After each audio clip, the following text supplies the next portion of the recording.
During the summer of 1911, the giggles of a 10-year-old girl resounded all around the serene Long Ross village in England. Come evening, she would be discovered dead in a shallow pond, her skull smashed by a series of relentless blows. Her name was Amy Margaret Reeves, and her fate would go down in history as one of the most sinister unsolved murders during Edwardian England. It was not only a tragedy, it was such a crime, such a senseless horror, that to this day sends shivers down the spines of those who revisit the case more than a century later. On what should have been a carefree July day, Amy disappeared playing around her family's backyard. Hours afterward, her tiny body was found, beaten and abandoned, the victim of a brutal and premeditated assault. But who might have done such a thing? And more significantly, why? Everyone's attention soon shifted to a neighbor teenager. The evidence, as small as it was, pointed in his direction, but justice would pass them by, never reaching the murderer. Amy Reeves's murder isn't one of those forgotten case files in the vaults of history. It's a chilling story that strips away the facade of an idyllic Edwardian world, exposing a world in which monsters slid unseen and children were much more open to harm than anyone dared say. Back then, detective work was amazingly unsophisticated. Forensic science was still in its cradle stages, and fingerprinting was not even considered reliable. Without DNA, computerized files, or psychological profiling, detectives had to do with guesswork, instinct, and the often questionable testimony of those said to have seen the truth. And as for Amy's, that truth stayed underground. But the horror of this story isn't only in the brutality of the act, it's in the system's failure to deliver justice. In a time when children's voices were often dismissed and their trauma overlooked, the truth about Amy's murder was muffled by societal blindness and a lack of proper tools to uncover it. What you're about to hear is not for the faint-hearted. This is the horrific tale of Amy Margaret Reeves, a girl born to a humble working-class family on the 27th of November, 1900. She lived in a humble cottage in Kitsmay, where her father toiled as a gardener. Her family lived a respectable, peaceful life, with a foundation of routine, molded by simplicity and oblivious to the horror that was about to destroy their world. But how could such a ghastly crime happen in a community where everybody knew everybody else's names? In a village where kids ran wild and front doors were never shut? Stay with us, because the further we delve into this tale, the darker and more disturbing it gets. The Reeves family had lived for generations in the peaceful village of Long Ross. Reputed for their honesty and diligence, they were decent members of the tight-lit community where everybody knew everybody else's names, and by routine. At age 10, Amy Reeves was a smart, gentle child who radiated happiness wherever she went. She was fond of assisting her mother with chores at home and spent any spare time roaming the fields and lanes surrounding their little cottage. Her trusting spirit and sunny disposition made her a neighbor's delight, but also left her exposed to unsuspected perils. The morning of July 18, 1911, started like any other in the Reeves household. Amy's father rose early, well before dawn at 3:45 a.m., to begin his work as a gardener, a common routine for those trying to beat the heat of a midsummer day. Amy was still sound asleep when he left, tucked safely in the home that had always been her sanctuary. Subsequently, in the morning, Amy accompanied her mother in performing some easy household tasks. At 11 a.m., Neighbors were reported to have spotted her outside, playing joyfully with a familiar face, Albert Hampton, a 16-year-old gardener who worked often in the neighborhood. All seemed normal. It was just another sun-kissed day for a kid enjoying the weather. At midday, Amy briefly went back inside for a slice of bread and butter, then out again. Her mother saw her for the final time at 12:30 p.m. by herself in the garden, looking happy and smiling. That would be the last time anyone would lay eyes on Amy Margaret Reeves alive. What would transpire in the next few hours would cast the village of Long Ross into unutterable sorrow. At about 2 p.m., a neighbor had seen Albert Hampton approaching the Reeves garden path. He seemed upset, agitated. Asked what he'd been doing, Albert said he'd been napping in an apple tree. But his manner was suspicious, fidgety, evasive, and those weird actions would later be at the heart of an enlarging network of suspicion. When dusk fell and Amy hadn't come back, her father arrived home to an empty yard. Fear soon set in. In a place like Long Ross, a missing child was not something to be waved away.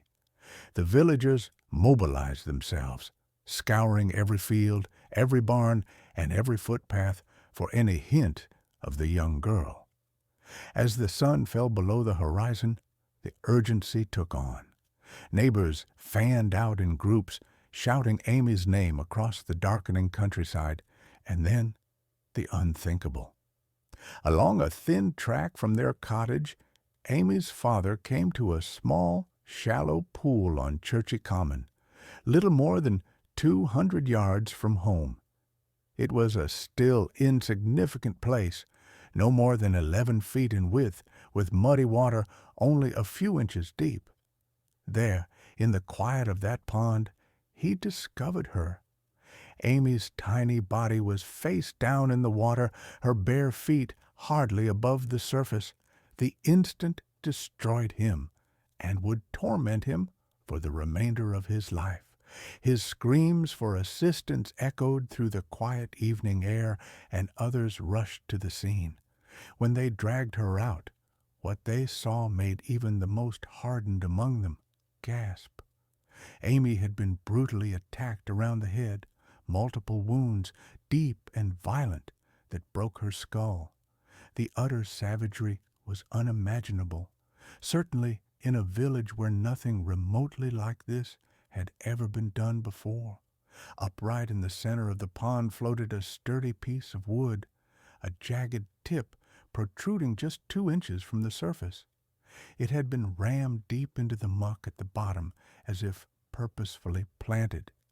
It was an ugly weapon, and one that would eventually be recognized as the probable murder weapon, the device used to kill a child in an unspeakable act of brutality. The horror of such a discovery resonated within the community.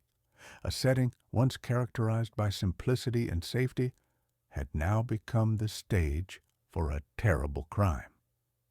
By the early morning of July 19th, police officers had descended upon the scene. In charge was an inspector presented with a daunting task: unravel a savage child murder with the primitive tools of early 20th century forensics. It was a novelty to fingerprint at the time. DNA tests were decades in the making. Pathology reports were based on simple observation. That left investigators with what little they could observe and what little witnesses recalled. The autopsy revealed 3 distinct wounds on Amy's head, one on the crown, one just above her right eye, and another at the base of her skull. Each had been delivered with force, possibly by the same wooden stick that now stood silently in the pond. That stick became the case's most important piece of evidence. Several witnesses remembered seeing Albert Hampton carrying a similar object earlier that day. Its location on the scene, stuck in mud and water, indicated that it had been employed not just as a weapon, but abandoned as an emblem of anger or panic. Police decided that Amy must have been standing by or in the pond when she was hit. One of the blows could have rendered her unconscious, so she fell forward into the shallow water and drowned. A Home Office pathologist examined the case and came to a horrific conclusion. Amy Reeves had not merely been killed, she had been bludgeoned and left to die in what had once been a sanctuary. The technique, the violence, the sight, it all described an act of calculated cruelty masked beneath a tranquil, familiar smile. But it was only the start of a case that would become increasingly darker and increasingly infuriating in its progression. The forensic evidence indicated an attack that had been prolonged and brutal. Amy Reeves hadn't merely been hit once. She had been repeatedly beaten, even after she probably fell unconscious or lay dying in the shallow pond. The combination of the blunt force trauma and drowning described a ghastly, calculated attack. Each of the blows to her head had been struck with colossal force, indicating either unbridled fury or a calculated, cold-blooded desire to kill her. What added to its horror was that she did not die immediately. Rather, the ultimate callousness was when she was left face down in the water, unable to breathe and helpless. Drowning completed what the blows began, a pitiful detail that transformed a sad death into an inexcusable act of cruelty. And there was one name that was consistently mentioned: Albert Hampton, a 16-year-old resident gardener, was soon found at the heart of the inquiry. A number of villagers had seen him in the vicinity when Amy vanished. More chillingly, several witnessed him carrying a large wooden walking stick earlier that day, the same size subsequently retrieved from the pond where Amy was discovered. But it was 1911. There was no fingerprint evidence, no DNA, no blood pattern analysis or psychological profiling. There were only eyewitness accounts, visible wounds, and a traumatized community. Without the hard science, every detail had to be searched, discussed, and reinterpreted by hand and memory only. Although the stick looked similar to the one Hampton had been observed carrying, there was no method of proving conclusively that it was the same weapon. Still, the suspicions kept mounting. Hampton's alibi was shaky. He said he'd been sleeping beneath an apple tree. Nobody could confirm this, though. Even worse, neighbors reported that he was visibly nervous and upset that afternoon, becoming evasive when questioned about where he had been. His answers were imprecise and uncooperative. Investigators started to notice a worrisome pattern. Who was Albert Hampton? Though young, Hampton was no stranger to the village. He had a full-time job as a gardener and was frequently between houses in the district. His presence was so regular that most barely registered his existence. In large part, he had faded into the background, a normal teenager doing his job unobtrusively. Yet on the 18th of July, something felt different. Multiple witnesses noted that Hampton had a large stick in his hand all morning, perhaps considering it a gardening aid, but also uncomfortably close in similarity to what was discovered at the crime scene. Amy's very own mother could testify that she had seen him and her daughter playing in the yard around 11 a.m. to noon. Their interaction was typical. Nothing out of place, nothing suspicious. But in retrospect, it would be the last tranquil moment before disaster would intervene. Among the most revealing of the accounts was that from a neighbor who had seen Hampton between 2 and 2:30 p.m., within the precise window of time when Amy vanished. He appeared agitated, nervous, as though he wished to say something but could not bring himself to do so. When questioned, he referenced his apple tree alibi once more, but his agitated behavior betrayed him. Something was amiss. As police kept questioning Hampton, the inconsistencies in his account increased. His original account of his day was straightforward enough, but when pressed, it started to fall apart. Timelines got adjusted. Details had altered.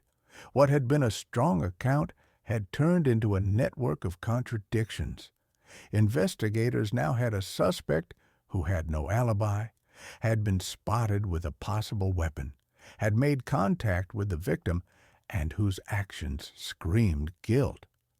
But there was still a ruinous hindrance: no physical evidence. Though everything seemed to point to Hampton, the evidence was all circumstantial. There was nothing that connected him to the crime in a manner that could stand up in court. And yet a feeling of unease among the villagers only intensified. Many could not accept that someone they had known for years, respectful, quiet, hard-working, could be capable of such viciousness. Others knew he was guilty and called for justice. The community was split. Long Ross, a village of oneness, became a village of whispers, suspicion, and mounting sorrow. The arrest of Albert Hampton sent shock waves through the village. It was a town where crime, especially violent crime, was almost unheard of. That a local teenager could be accused of murdering a child he had just been seen playing with seemed too monstrous to accept. Some rallied to his defense, unable to reconcile the boy they knew with the killer described in court. Others wanted him punished, believing he had robbed their village of its innocence. The court cases started, however, and soon it became apparent just how rudimentary the justice system remained. Lacking any forensic evidence and any confession, prosecutors were forced to make their case based on nothing more than the word of villagers and on the nervous behavior of a pressure-cooked boy. In 1911, that was not enough.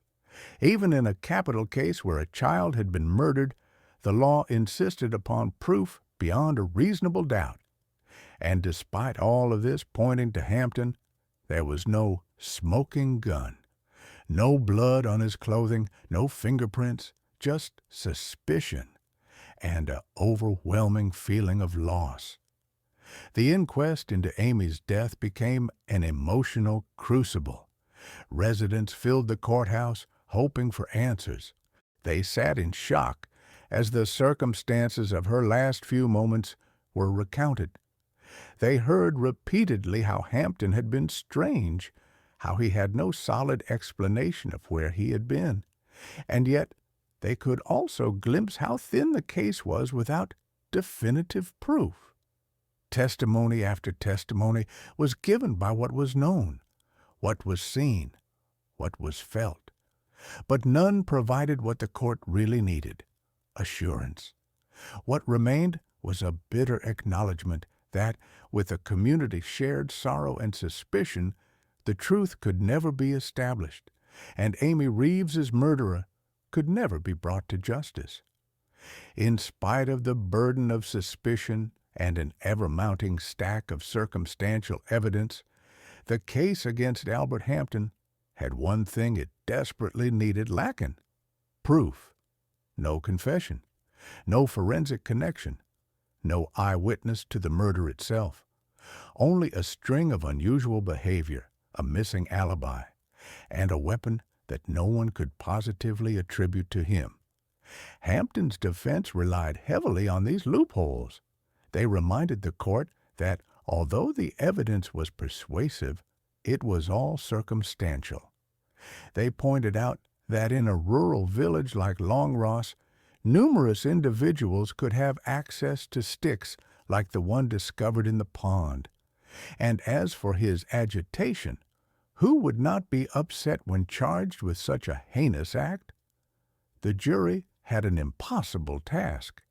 They were charged with determining whether a 16-year-old boy could be condemned to death for murder on suspicion alone, without solid fact. Some jurors thought the pieces fell too neatly into place to be mere coincidence. Others were loath to send a boy to die upon speculation. And so, the verdict was delivered. On August 11, 1911, the jury announced that Amy Margaret Reeves had been the victim of willful murder. But they also found there wasn't enough evidence to know who her killer was. Albert Hampton was let go. The law had spoken, but justice had not been served. For Amy's bereaved family, the verdict was a second shock. Not only had they lost their daughter in the most brutal manner possible, but now they were deprived of even the solace of blame. They would never know with any certainty who had killed Amy or why. Long Ross Village, once so tranquil and trusting, was never the same. Although free to the letter of the law, Albert Hampton was still a target. Rumors trailed behind him wherever he went. Some were convinced he was innocent. Others were convinced that a killer had fallen through the cracks of an archaic system. Hampton was a social pariah whose life was defined by an accusation never established but never necessarily forgotten. Amy's death and the failure to find justice exposed deep flaws in the early 20th century legal system. The case demonstrated just how far criminal investigation still had to go. Without reliable forensic science, even the most suspicious individuals could not be held accountable. The system as it stood was simply not equipped to deal with complex, violent crimes, especially when the victims were children. But the tragedy also sparked something larger. Long Ross had changed. Parents grew more wary. Children were no longer permitted to run wild. The intimate familiarity that had characterized the village was replaced by suspicion and silent fear. The feeling of security once assumed was lost. For police, the case was a hard-learned lesson. The investigation's shortcomings pointed to the need for change, and promptly. Investigators started to advocate for improved training, more rigorous crime scene maintenance, and more standardized collection of physical evidence. Amy's case served as a touchstone, a cautionary example that was passed around in police departments as a reminder of what can go wrong when a system fails. Despite the limited media coverage in 1911 compared with today, Amy Reeves's case was ultimately picked up by the nation. England's newspapers chronicled the horrific crime, the botched trial, and the wider implications of an out-of-touch justice system. It outraged the public and further fueled calls for change in policing and prosecution. The influence extended far beyond the headlines. For the detectives who had handled the case, the inability to get a conviction was a still fresh professional wound. They had given themselves to the investigation, interrogations, evidence collection, cross-examinations, only to see their efforts evaporate in a courtroom constrained by regulations they could not break through. But from that disappointment emerged change. In the next few decades, British police forces started modernizing. Fingerprinting gained wider acceptance. Crime scene photography became routine. Witness interviews grew more formalized and documentation more detailed. The foundations of contemporary investigative work were laid in response to such tragedies as Amy's. Her murder also contributed to a broader societal shift in how children were viewed and protected. Before Amy, the idea that a child could be so violently attacked in a rural village seemed unthinkable. But her death exposed a brutal truth. Innocence was no shield. Predators could be anywhere, even among the familiar. This awareness created the slow evolution of child safety procedures, heightened supervision requirements, and heightened consciousness of the threats that might lurk behind even the most benign smiles. And now, more than a century later, her legend still pursues. True crime researchers, amateur sleuths, and forensic historians still go back over the case, poring over ancient transcripts, studying evidence, and posing the question never posed in 1911. Who murdered Amy Margaret Reeves? Advanced methods, such as DNA profiling, psychological analysis, and digital reconstruction, would have made a difference. They would have proved guilt or innocence. But those technologies arrived too late. Amy's case is still one of Britain's most haunting and harrowing unsolved murders, not only because of what happened to her, but because of how close justice got and how utterly it got lost. Although no contemporary breakthrough has solved the case, recent forensic examinations and historical reanalyses have brought renewed life to Amy Reeves's sorrowful tale. Although the case remains a mystery, these contemporary attempts have encouraged more serious discussions about how much progress we have made and how much farther we need to go towards seeking justice. Historians, criminologists, and forensic experts now draw on Amy's case as a compelling case study, an instance of what occurs when systems of justice fail, when evidence is not kept, and when a nation is not ready to face the potential for evil among them. Local museums and Surrey historical societies have made special exhibits about the case, keeping records and memories so her story will not be forgotten. Police training academies and criminal justice schools often use Amy's case as a teaching tool, using it as an example of the need for thorough investigation, preservation of physical evidence, and scientific precision. Through this, Amy Reeves has transcended victimhood. She has become an educator, her legacy ringing throughout the ages as a call to action. As we close this chilling chapter, we're left with one stark reality. Amy's murder was not only a tragedy, it was a failure. A failure of forensic equipment too rudimentary to track a killer. A failure of a justice system that couldn't obtain justice. A failure of a society that took innocence as a guarantee against harm to its children. Innocence wasn't enough. Not for Amy. She was only 10 years old when her life was brutally taken. The murderer, Albert Hampton or whoever it was, fled into history, unpunished and unnamed. No one was ever brought to justice. The questions, if ever they were known, died long ago with those who held the truth. But Amy's legacy did not die with her. Her tale sparked a gradual revolution in the way England dealt with criminal justice. It paved the way for the forensic revolution, fingerprinting, crime scene photography, and ultimately DNA testing. It led to reform in policies concerning child protection. It instructed communities that security isn't automatically there. It has to be defended. And yet, there is one chilling statistic still. In 1911, in some quiet Surrey countryside, a killer went free. It may have been a frightened teenager or an ulterior-intentioned stalker concealing himself behind a friendly face, but he disappeared into the shadows, leaving only silence, suspicion, and a bereaved family shattered beyond recognition. This is the dark truth at the heart of Amy Reeves's case. Sometimes evil wears the face of normalcy.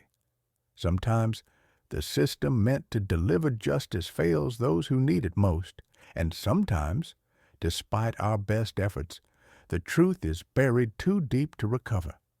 But even in mystery, Amy deserves to be remembered, not just as a victim of an unsolved murder, but as a symbol of the abused children who reside in every era, a symbol of what can occur when society lets its own get hurt, and a reminder that each cold case is more than an unsolved mystery. It's a stolen life, a shattered family, and a community permanently traumatized by the realization that genuine safety can never be assumed. Let us not forget Amy Margaret Reeves, not only for the horror of her death, but for the legacy of transformation that her story helped to spur. Her voice, silenced though it is, continues to speak, urging us to watchfulness, understanding, and an uncompromising dedication to justice.